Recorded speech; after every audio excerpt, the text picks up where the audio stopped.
Hey everybody, this is part one of filling out a Scantron.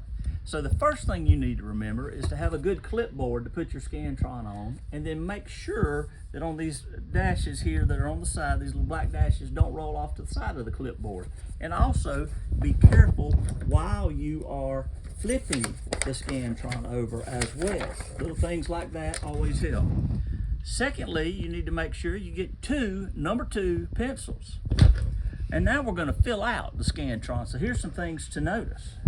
Number one is this first set of numbers up here that will be filled out for you is the team number. And so in this case, I am team number 12 and 1 and 2 is filled out. The second thing you need to notice is the individual number, which will always be this last column right here. So in this case, I am individual number 3.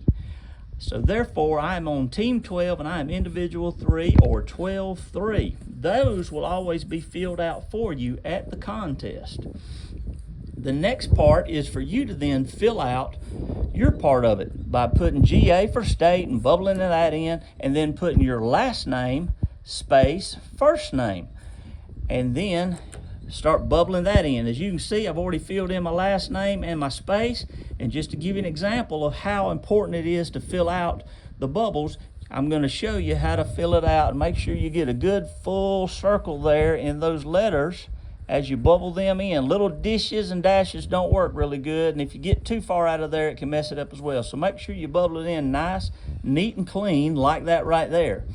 The next thing you need to pay attention to is over here in this top right-hand side, because right here there could be additional information depending on the contest, like A4 for area 4, or junior or senior could be up there.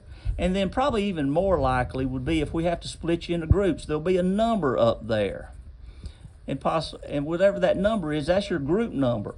If that number's not up here, you're probably in the group that's going to go by your individual number that you see right here.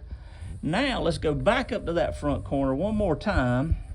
And what I would always do is put your school name in there, and then I would put high or middle to make sure if we miss something with the Scantron or something gets lost in we always know what school you're at and what team and what your name is. And that's how you fill out a Scantron. If you got any questions, call your area teacher. See you next time on the back porch.